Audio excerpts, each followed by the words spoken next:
কৃষকের কোনো সন্ধ্যায় গরম গরম পেঁয়াজি আর চা খেতে খেতে একসাথে আড্ডা একেবারে জমে যাবে।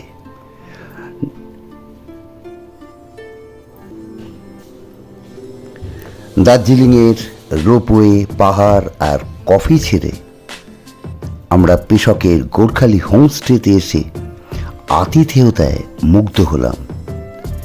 সঙ্গে সাজানো বারান্দায় পাহাড়ের সঙ্গে কাটানোর অনবদ্য অনুভূতির কোনো ভাগ হবে না।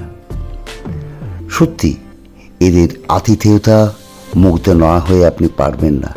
যেন নিজের বাড়ি, একদিকে পাহাড় আর একদিকে মনোরম আবহাওয়া আপনাকে মুগ্ধ করবেই। তাই কৃষকে এলে গোর্খালি হোমস্টে আবার বুক করতে হবে। দারুণ জায়গা, দারুণ অনুভূতি, দারুণ এক্সপিরিয়েন্স।